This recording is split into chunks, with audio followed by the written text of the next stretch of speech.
ಲೋಕವಯ್ಯ, ಇದು ಎಂಥ ಲೋಕವಯ್ಯ. ನಮಸ್ಕಾರ ವೀಕ್ಷಕರೇ, ಸಂಯುಕ್ತ ಕರ್ನಾಟಕ ಯೂಟ್ಯೂಬ್ ಚಾನಲ್ಗೆ ಸ್ವಾಗತ. ನಾನು ಶಾಂತಲಾ ಧರ್ಮರಾಜ್. ಇವತ್ತು ನಿಮ್ಮ ಜೊತೆ ಒಂದು ವಿಶೇಷ ಮಾಹಿತಿಯನ್ನು ಹಂಚ್ಕೊಳ್ಬೇಕು ಅಂತ ಹೇಳಿ ಬಂದಿದ್ದೀನಿ. ಬಹುಶಃ ಹೆಣ್ಮಕ್ಳಿಗಂತೂ ಇದು ಬೇಕೇ ಬೇಕು. ಯಾಕೆ ಅಂತ ಹೇಳಿದ್ರೆ, ಯಾವುದೇ ಹಬ್ಬ ಹರಿದಿನ ಇರಲಿ, ವಿಶೇಷವಾಗಿ ವರಮಹಾಲಕ್ಷ್ಮಿ ಟೈಮ್ನಲ್ಲಂತೂ ನಮ್ಮ ಮನೆಯ ಲಕ್ಷ್ಮಿಗೆ ಒಂದು ಮೈಸೂರು ಸಿಲ್ಕ್ ಸೀರೆ ಉಡಿಸ್ಬೇಕು ಅಂತ ಹೇಳಿ 4:30 ಬೆಳಗಿನ ಜಾವಕ್ಕೆ ಎದ್ದು ಹೋಗಿ ಕ್ಯೂನಲ್ಲಿ ನಿಂತ್ಕೊಳ್ತೀರಲ್ಲ ನೀವು. ಏನು ಚಳಿ ಇರಲಿ ಮಳೆ ಇರಲಿ ಏನೇ ಆದರೂ ಲೆಕ್ಕಿಸದೆ ಹೋಗಿ ನಿಂತ್ಕೊಂಡು ಕೊನೆಗೆ ಜಿದ್ದಿ ಹೋರಾಟ. ನಾನು ಜುಟ್ಟು ಅಂತ ಹೇಳ್ತಿಲ್ಲ, ಬೇಡ ನಿಮಗೆ ಬೇಜಾರಾಗುತ್ತೆ ಅಂತ. ಏನು ಅಲ್ಲಿ ಭಾರತ ಪಾಕಿಸ್ತಾನ ಗಡಿಯಲ್ಲಿ ನಡೆಯುವಷ್ಟೇ ಹೋರಾಟ ಸೀರೆಗಳಿಗಾಗಿ ಏನು ನಡೆಸ್ತೀವಲ್ಲ ನಾವು ಹೆಣ್ಮಕ್ಳು. ಈ ಅಂತಹ ವಿಶೇಷ ಏನದು ಮೈಸೂರು ಸಿಲ್ಕ್ ಸೀರೆ ಅಂತಂದರೆ, ಯಾವಾಗ ಇದು ಶುರುವಾಯಿತು ಮತ್ತು ಇವಾಗ ಏನು ಎಲ್ಲ ಕಡೆ ಕೇಳಿಬರ್ತಿದೆ, ಇನ್ಮೇಲಿಂದ ಮೈಸೂರು ಸಿಲ್ಕ್ ಸೀರೆ ಮಾರಾಟನೇ ಮಾಡಲ್ವಂತೆ, ಅಂದರೆ ಪ್ರೊಡಕ್ಷನ್ನೇ ಆಗಲ್ವಂತೆ, ಉತ್ಪಾದನೆನೇ ಆಗದೆ ಇದ್ರೆ ಮಾರಾಟ ಎಲ್ಲಿಂದ ಮಾಡ್ತಾರೆ ಅಂತ. ಈಗಾಗಲೇ ಒಂದು 2-3 ವರ್ಷದಿಂದಂತೂ ಭಾಳ ಕಡಿಮೆ ಆಗಿಬಿಟ್ಟಿತ್ತು ಸೇಲ್ಸು. ಆ ಸೇಲ್ಸ್ ಕಡಿಮೆ ಅಲ್ಲ, ಬೇಡಿಕೆ ವಿಪರೀತ ಆಗಸದೆತ್ತರಕ್ಕೆ, ಆದರೆ ಉತ್ಪಾದನೆ ಕಡಿಮೆ ಆಗ್ತಿದೆ ಅಂತ ಹೇಳ್ತಾ ಇದ್ರು. ಏನಿದ್ರದ್ದೆಲ್ಲ ರಾಮಾಯಣ ಅಂತ ಒಂದ್ಸರಿ ಬನ್ನಿ ವಿಚಾರ ತಿಳ್ಕೊಂಡು ಬರೋಣ. ಏನಪ್ಪ ಅಂತ ಹೇಳಿದ್ರೆ, ಕರ್ನಾಟಕದಲ್ಲಿ ಈ ಮೈಸೂರು ಸಿಲ್ಕ್ ಸೀರೆ ನಿಮಗೆ ಗೊತ್ತು, ಸಾಕಷ್ಟು ರೇಷ್ಮೆ ಸೀರೆಗಳಿವೆ. ಇಳಕಲ್ಲಿದೆ ನಿಮಗೆ ಗೊತ್ತು, ಮೊಳಕಾಲ್ಮೂರಿದೆ ನಿಮಗೆ ಗೊತ್ತು, ಮತ್ತು ಮಂಡ್ಯದಲ್ಲೆಲ್ಲ ರೇಷ್ಮೆ ಸೀರೆ ಏನು ತಯಾರು ಮಾಡ್ತಾರಲ್ಲ, ಈ ರೇಷ್ಮೆ ಸೀರೆ ಮಂಡ್ಯದಲ್ಲಿ ತಯಾರಾಗಿ ಕಂಚಿಗೆ ಹೋಗುತ್ತೆ. ಕಂಚಿಗೆ ಸಪ್ಲೈ ಆಗೋದು ನಮ್ಮ ಕಡೆಯಿಂದ ಸೀರೆಗಳು. ಮತ್ತು ಕೊಳ್ಳೇಗಾಲದಲ್ಲಿದೆ, ಇಲ್ಲಿ ಆನೇಕಲ್ಲಲ್ಲಿದೆ, ಸುತ್ತಮುತ್ತ ತುಂಬ ಇವೆ. ಬೆಳಗಾವಿ ಸಿಲ್ಕ್ ಸ್ಯಾರಿ ಇದೆ, ಹುಬ್ಬಳ್ಳಿ ಸಿಲ್ಕ್ ಸ್ಯಾರಿ ಇದೆ, ಉಡುಪಿ ಸ್ಯಾರೀಸ್ ಇದೆ, ಕಾಸರಗೋಡು ಸ್ಯಾರಿ ಇದೆ.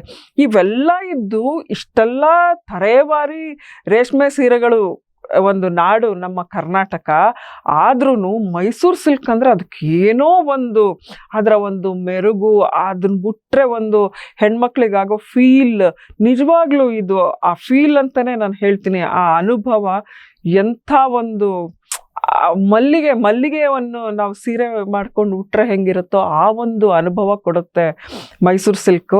ಮಹಾರಾಜರು ನಮ್ಮದೇ ಆದ ಒಂದು ವಿಶೇಷವಾದ ರೇಷ್ಮೆಯನ್ನು ನಾವು ಉತ್ಪಾದಿಸಬೇಕು ಅಂತ ಹೇಳಿಬಿಟ್ಟು 1912ರಲ್ಲಿ ಸ್ವಿಟ್ಜರ್ಲ್ಯಾಂಡಿಂದ ತರಿಸಿದ್ರಂತೆ 38 ಲೂಮ್ಗಳನ್ನು. ಅದು ಪವರ್ ಲೂಮ್ ಅಂತ ಹೇಳಿದ್ರೆ ಆಗ್ಲೇ ವಿದ್ಯುತ್ ಚಾಲಿತ ಮಗ್ಗಗಳನ್ನು ತರಿಸ್ಬಿಟ್ಟಿದ್ರಂತೆ.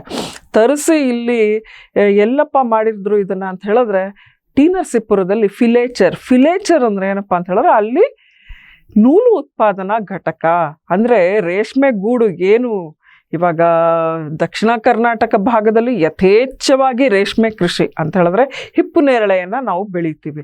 ಆ ಹಿಪ್ಪು ನೇರಳೆಗಳಿಗೆ ಮೇಜರ್ 2 ಮಾರ್ಕೆಟ್ ಇದೆ. ಒಂದು ಮುಡಿಗುಂಡಂ, ಅದು ಬಂದು ಕೊಳ್ಳೇಗಾಲದ ಹತ್ರ ಇದೆ, ಇನ್ನೊಂದು ರಾಮನಗರ.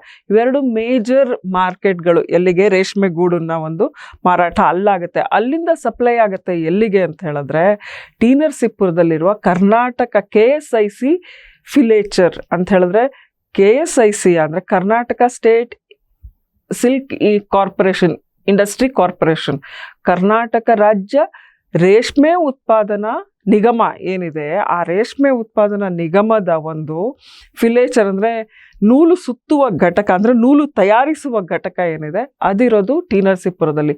ಕಾವೇರಿ ಕಪಿಲ ಸಂಗಮದ ಒಂದು ತೀರ್ಥಕ್ಷೇತ್ರ ಅಂತಲೂ ಹೇಳ್ತೀವಿ, ಯಾಕೆಂದರೆ ಅದನ್ನ ದಕ್ಷಿಣ ಕಾಶಿ ಅಂತ ಹೇಳ್ತೀವಿ. ಈ ಒಂದು ಯಾಕೆಂದರೆ ಇದು 2 ನದಿಗಳ ಮತ್ತು ಇನ್ನೊಂದು ಗುಪ್ತಗಾಮಿನಿ ಇದೆ, 3 ಸೇರಿ ಅಲ್ಲಿ ಒಂದು ಸಂಗಮ ಕ್ಷೇತ್ರ ಆಗಿದೆ. ಇಲ್ಲಿ ಮಹಾರಾಜರು ಯಾತಕ್ಕೆ ಈ ಫಿಲೇಚರ್ನ ಅಲ್ಲಿ ಸ್ಥಾಪನೆ ಮಾಡಿದ್ರು ಅಂತ ಹೇಳಿದ್ರೆ, ನದಿ ನೀರಿನ ಕ್ವಾಲಿಟಿ, ಗುಣಮಟ್ಟ ಭಾಳ ಪ್ಯೂರ್ ಅದು ಅಂತ ಹೇಳಿಬಿಟ್ಟು ಇಲ್ಲಿ ಮತ್ತು ಈ ಸುತ್ತಮುತ್ತಲಿನ ಪ್ರದೇಶದಲ್ಲಿ ಬೆಳೆಯುವಂಥ ಹಿಪ್ಪು ನೇರಳೆಯಿಂದ ನಾವು ರೇಷ್ಮೆ ಗೂಡನ್ನು ತಯಾರಿಸಿ ಅದನ್ನು ಅಲ್ಲಿ ಬೇಯಿಸ್ತೀವಲ್ಲ, ಆ ಬೇಯಿಸೋ ಘಟಕ ಇದು. ಸೊ ಇಲ್ಲಿ ಈ ಯಾವ ತರಹದ ಬೇಯಿಸ್ತೀವಿ ಅಂತ ಹೇಳಿದ್ರೆ, 2 ದೊಡ್ಡ ಹಂಡೆ ಅಂದರೆ ಬಾಯ್ಲರ್ಸ್, 2 ಹಂಡೆಗಳನ್ನು ನಾವು ಸ್ಥಾಪನೆ ಮಾಡಿದ್ದಾರೆ ಮಹಾರಾಜರು.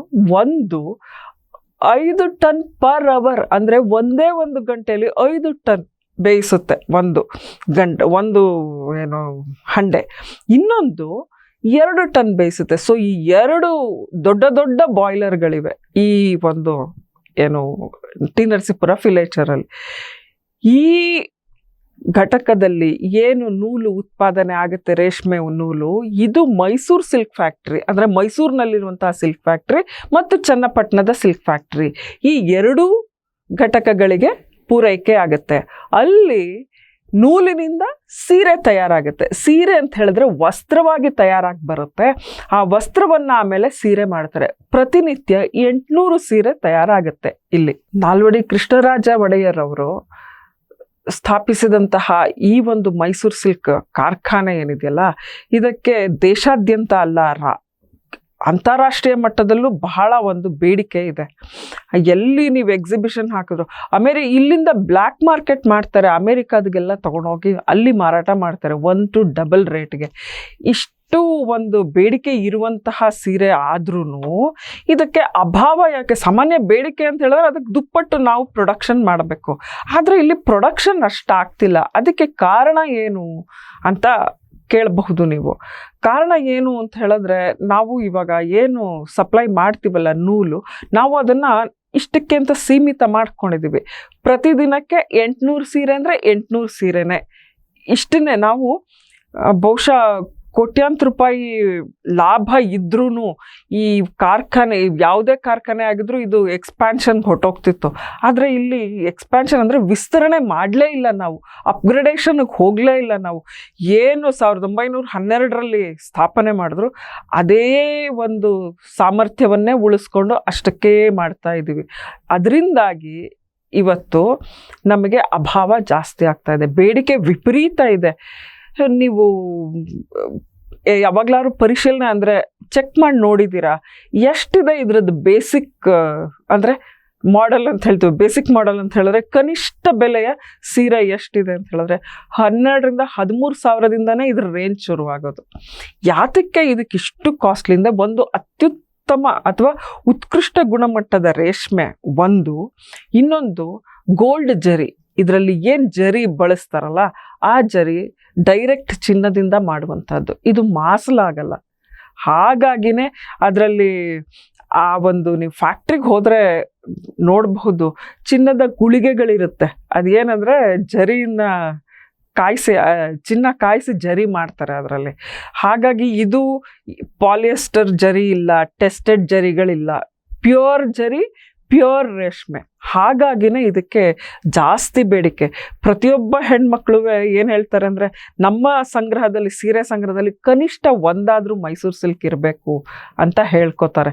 ಎಲ್ಲ ಪರಸ್ಪರ ಮಾತಾಡುವಾಗ ಇವಾಗ ಚಿನ್ನದ ಬೆಲೆ ಪ್ಲಸ್ ಮೈಸೂರು ಸಿಲ್ಕ್ ಸೀರೆ, ಇದೇ ಮಾತುಕತೆ ಎಲ್ಲಿ ಹೋದ್ರೂ ನಾವು ಕೇಳೋದು. ಈ ಎಲ್ಲದ್ರ ಮಧ್ಯೆ ಮೈಸೂರು ಸಿಲ್ಕ್ ಸೀರೆಗಿರುವ ಇನ್ನೊಂದು ಪ್ರಾಮುಖ್ಯತೆ ಏನಂದ್ರೆ, ಇದು GI ಟ್ಯಾಗ್. ಅಂದ್ರೆ GI ಟ್ಯಾಗ್ ಯಾಕೆ ಬಹಳ ಪ್ರಮುಖವಾಗುತ್ತೆ ಅಂದ್ರೆ, ನಿಮಗೆಲ್ಲ ಗೊತ್ತಿದೆ, ಕೊಲ್ಹಾಪುರಿ ಚಪ್ಪಲನ್ನ ಪ್ರಾಡಾ ಕಂಪ್ನಿಯವರು ಇಟಾಲಿಯಲ್ಲಿ ಅವರ ಫ್ಯಾಷನ್ ಶೋನಲ್ಲಿ ಬಳಸಿದ್ದಕ್ಕೆ ನಾವು 500 ಕೋಟಿ ರೂಪಾಯಿ ಮಾನನಷ್ಟ ಮೊಕದ್ದಮೆ ಹೂಡ್ತೀವಿ ಅಂತ ನಮ್ಮ ಲಿಡ್ಕರ್ ಮತ್ತು ಮಹಾರಾಷ್ಟ್ರದ ಲಿಡ್ಕಾಮ್ ಇಬ್ರು ಸೇರಿ ಜಂಟಿಯಾಗಿ ಅವ್ರಿಗೆ GI ಟ್ಯಾಗನ್ನ ಒಂದು ಪ್ರಸ್ತಾಪವನ್ನು ಮಾಡಿದ್ರಿಂದ, GI ಟ್ಯಾಗ್ ಅಂದರೆ ಗ್ಲೋಬಲ್ ಜಿಯೋಗ್ರಾಫಿಕಲ್ ಇಂಡೆಕ್ಸ್, ಈ ಒಂದು ಪ್ರಾವಿಷನ್ ಏನಿದೆ ಅದನ್ನು ಪ್ರಸ್ತಾಪ ಮಾಡಿದ್ರಿಂದ ಅವರು ನಮ್ಮ ದೇಶಕ್ಕೆ ಬಂದು, ಇದೇ ನಮ್ಮ ಬೆಳಗಾವಿ ಜಿಲ್ಲೆ ಅಥಣಿ ತಾಲೂಕಿನ ಏನು ಕೊಲ್ಲಾಪುರಿ ಚಪ್ಪಲಿಗಳು ಏನು ತಯಾರಾಗುವಂಥ ಒಂದು ಕಾರ್ಮಿಕರ ಒಂದು ಶಿಬಿರಗಳಿವೆ ಅಥವಾ ಕಾಲೋನಿಗಳಿವೆ, ಅಲ್ಲಿಗೆಲ್ಲ ಬಂದು ವಿಸಿಟ್ ಮಾಡಿ ಅವರು ಇವಾಗ ಅಲ್ಲಿಂದ ಪ್ರೊಡಕ್ಷನ್ ಶುರು ಮಾಡಿಸ್ತಿದಾರಲ್ಲ,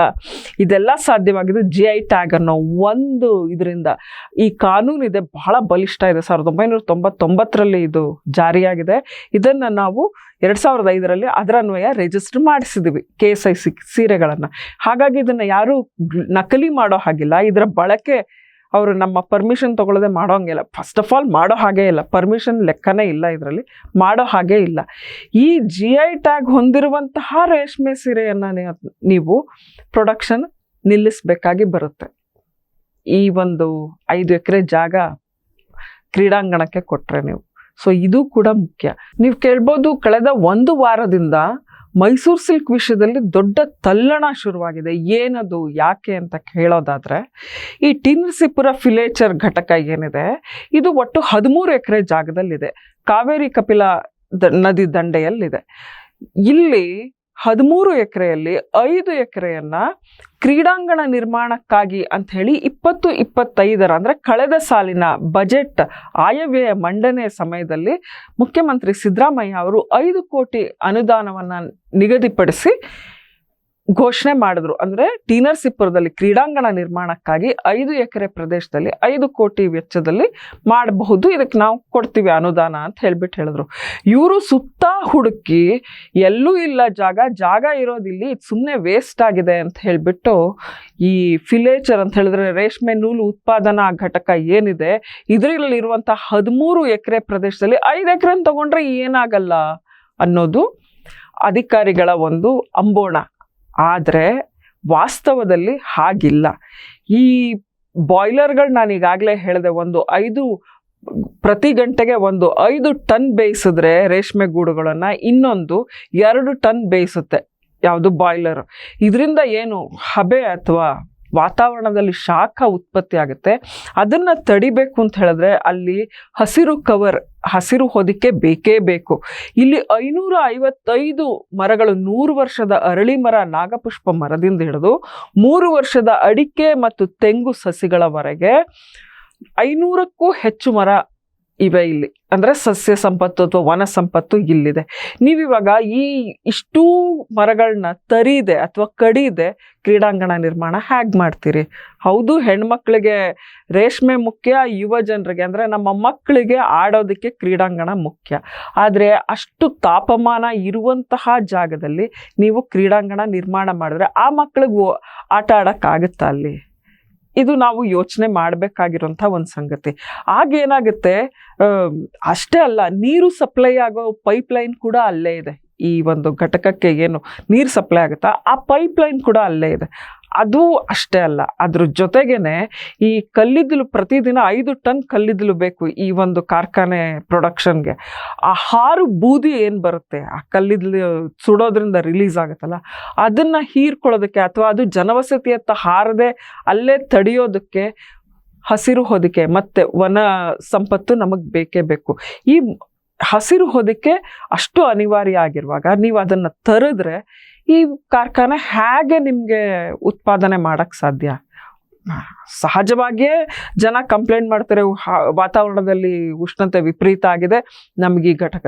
ಈ 2000 ಜನಕ್ಕೆ ಉದ್ಯೋಗ ಕೊಟ್ಟಿದೆ ಈ ಒಂದು ರೇಷ್ಮೆ ಕಾರ್ಖಾನೆ, ಮೈಸೂರು ಸಿಲ್ಕ್ ಕಾರ್ಖಾನೆ. ಇವಾಗ ನೀವು ಇಲ್ಲಿ ಬಿಟ್ಬಿಟ್ಟು ಬೇರೆ ಎಲ್ಲೋ ಮಾಡ್ತೀವಿ ಅಂದರೆ ಇದೇ ಗುಣಮಟ್ಟ ನೀವು ಕಾಯ್ದುಕೊಳ್ಳೋಕೆ ಸಾಧ್ಯನಾ? ಮತ್ತು ನೀವು ಆವಾಗ ಚೈನಾದಿಂದ ರೇಷ್ಮೆ ಆಮದು ಮಾಡೋದು ಅನಿವಾರ್ಯ ಆಗುತ್ತೆ. ಯಾಕೆ ಅಂತ ಹೇಳಿದ್ರೆ ಇಲ್ಲಿಯ ಒಂದು ರೇಷ್ಮೆ ಗೂಡುಗಳ ಪ್ರೊಡಕ್ಷನ್ಗೂ ಹೊಡೆತ ಬೀಳುತ್ತೆ, ಹಿಪ್ಪನೇರಳೆ ಬೇಸಾಯ ಇರ್ಬೋದು ಎಲ್ಲದಕ್ಕೂ. ಸೊ ಹಾಗಾಗಿ ಒಂದಕ್ಕೊಂದು ಚೈನ್ ಲಿಂಕ್ ಇದು. ನಮ್ಮ ಕರ್ನಾಟಕದ ಅಸ್ಮಿತೆ ಏನಿದೆಯಲ್ಲ, ಮೈಸೂರು ಸಿಲ್ಕ್ ಸೀರೆ ಅಸ್ಮಿತೆಗಳಲ್ಲಿ ಒಂದು ಇದು ಮೈಸೂರು ಸಿಲ್ಕ್ ಸೀರೆ. ಐತಿಹಾಸಿಕ ಮೈಸೂರು ಸಿಲ್ಕ್ ಇದು ನಮ್ಮ ಪರಂಪರೆ. ಇದನ್ನು ನಾವು ಉಳಿಸ್ಕೋಬೇಕು. ಬರೀ ಹೆಣ್ಮಕ್ಳು ಉಟ್ಕೊಳ್ಳೋದಕ್ಕೆ ವರಮಹಾಲಕ್ಷ್ಮಿಗೆ ತೊಡಸೋದಕ್ಕಷ್ಟೇ ಅಲ್ಲ, ನಮ್ಮ ಪರಂಪರೆ ಇದನ್ನು ನಾವು ಉಳಿಸ್ಕೊಳ್ಳೇಬೇಕು. ಇದನ್ನು ನಾವು ಉಳಿಸ್ಕೋಬೇಕು ಅಂದರೆ ಈ 5 ಎಕರೆನ ನೀವು ಇವಾಗ ಏನು ಕ್ರೀಡಾ ಇಲಾಖೆಗೆ ವರ್ಗಾವಣೆ ಮಾಡಿದ್ದೀರಲ್ಲ, ಖಾತೆನೂ ಮಾಡಿಕೊಟ್ಬಿಟ್ಟಿದ್ದೀರಿ. 4 ತಿಂಗಳಾಗೋಗಿದೆ ಸರ್ಕಾರ ಮಾಡಿ. ಇದನ್ನು ದಯಮಾಡಿ ಫಸ್ಟ್ ಹಿಂತೆಗೆದುಕೊಳ್ಳಿ. ಈ ಜಾಗದ ಬದಲಿಗೆ ಸುತ್ತಮುತ್ತ ಖಾಸಗಿಯವರಿಂದ ತಗೊಳ್ಳಿ. ಇದರಲ್ಲ, ನೀವು ದುಡ್ಡು ಕೊಡಿ, ತಗೊಳ್ಳಿ ಅವರಿಂದ. ಯಾಕಾಗಬಾರ್ದು? ಮಕ್ಕಳಿಗೆ ಕ್ರೀಡಾಂಗಣ ಖಂಡಿತ ಬೇಕು, ಕೊಡಿ, ಅವ್ರ ಹತ್ರ ತೆಗೆಸ್ಕೊಂಡು ಕೊಡಿ. ಅದಕ್ಕೆ ಸರ್ಕಾರದ ಈ ಐತಿಹಾಸಿಕ ಜಾಗವನ್ನು ತಗೊಳ್ಳೋದು ಎಷ್ಟು ಸರಿ? ಇಷ್ಟು ಆ ಮರಗಳ ಮಾರಣ ಹೋಮ ಮಾಡಿ ನೀವು ಕ್ರೀಡಾಂಗಣ ಕಟ್ಟೋವಂಥದ್ದು ಏನಿದೆ ಅಲ್ಲಿ?